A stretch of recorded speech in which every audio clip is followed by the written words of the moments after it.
So yeah, my first night out, it was interesting. You know, you come in and you have some of the apprehension that you're gonna have in the beginning. You know, nervousness. We had talked about, you know, how you got into the right state so that you can have a good first night. You know, so I was listening to some music to pump myself up. I remember going to the bathroom in the Ivy because I got there a little early and hadn't seen anybody yet. So I was just kind of like, and then you already start psyching yourself out. Yeah. And then in the beginning, you know, you meet Damon, he walks through everything, and then it's just kind of seemed like, it's like the scene in The Matrix, Yeah. where all the people are walking down the street and nobody really knows that they're there. They're just kind of existing, you know, in a world, and you're above, like not above them, but you're outside of them. Yeah. And I felt like that's what the Ivy became for me. The Ivy became a place with a bunch of people going about their lives where I could come in, mess around with them a little bit, and then come back out. And there was no effect on me. Yeah. Like, so I would go in and talk to girls for like 20 minutes or whatever, and then come back out, and there was no negative effect to me. Yeah. It was just like they all existed for me to get to learn this. Yeah. And then you're like with your coach, who's just brings you back out and it's like, what'd you learn? How was the experience? Try this, and gives you something else. And so it's like the whole entire place, like there's none of the, like when you go to clubs sometimes you feel a little awkward, like if you don't have friends there. And it's like the Ivy, where we were didn't even matter at all. It was just, this place exists right now for me to improve. And that was, I've never felt like that, Yeah. you know, ever before. Cool. Well, my first practical was very interesting.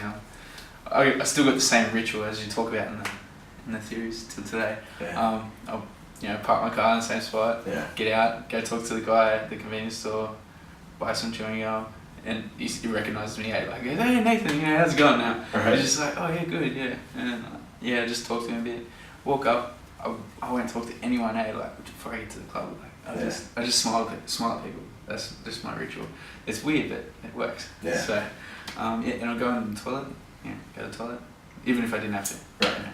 And then I know I'll be ready to go do this. And the first night I started that, the first night it was just amazing. I just got this such a natural high Yeah. of actually going to an approach a girl. Like I've never done that in my life. It's just ridiculous, eh? Like I'm just at the end of the night, I just couldn't get this smile off my face. Yeah, I remember. It was just it was ridiculous. I couldn't stop smiling. Yeah. And I also had this problem with this volume in my voice, and that did kill me at the night. But by the end of the night, it showed as I was walking back to the car. I actually got my first number. So Awesome. yeah, that was my first practical. Do you remember yours? Yeah, I was just trying to think about it because it was quite a long time ago. But Yeah. when I walked work, I'll just give you an example of how this has changed me. Is like I used to see all these beautiful, gorgeous girls just going to the uni, Yeah. and I'd be like, what is it gonna be like if one day I could choose to go in, say hi, and just walk away? And the first night was exactly like that. It was like I had someone that was my wingman, and he was telling me what to do, what exactly to do. And I had the ritual thing. So I have this song that I listen to. What song is it?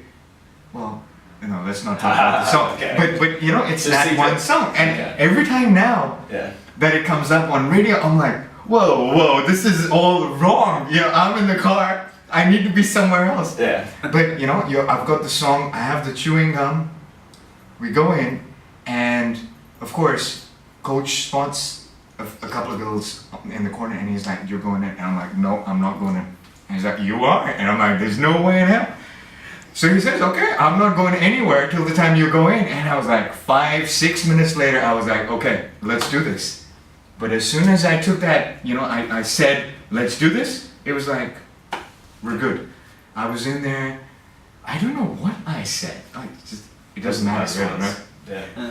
But you're right. It is such a rush, Yeah. and I think that is what keeps us going back again and again. Yeah. I think human beings are just designed to connect. Okay, We are. Yeah, that's it, right? Yeah. You weren't designed to be in some part of Western Australia all by yourself. Sure. Mm. And so when you get all these kind of methods, and you get all these points, Yeah. you're doing something right, and then you get a response, and you think, dude, that felt Yeah. good. It did. Yeah. And then it just keeps you coming back. It's not sleazy, it's completely natural, Yeah. and it's beautiful because you're just complimenting another person in the world, and they're complimenting you.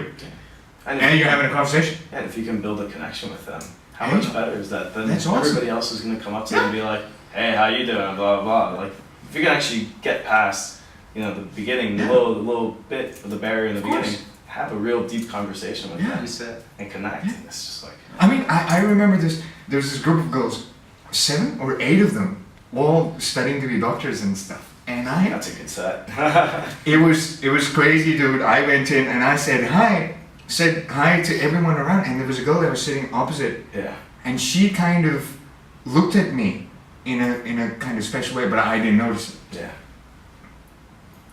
So I saw her again the week after, and I was like, hey, how you doing? And she was like, and I said, give me your number. And we were walking up the stairs, and she's like, no, I don't do this. And I said, hey, come on. And she just gave me her number just on the staircase while walking up, and I was like, this is brilliant. Yeah. It feels good, man. You know, That's it's like just to be able to connect to someone at such a different level, because let's face it, you know, our lives are getting more and more complicated with all this technology and stuff, and we're not connecting. Yeah. Before we used to write letters to people, put them in the envelope, send it off. Yeah. Now we email people that are completely You text a devoid smiley of. face. Yeah, that's what I'm saying, right? Yeah.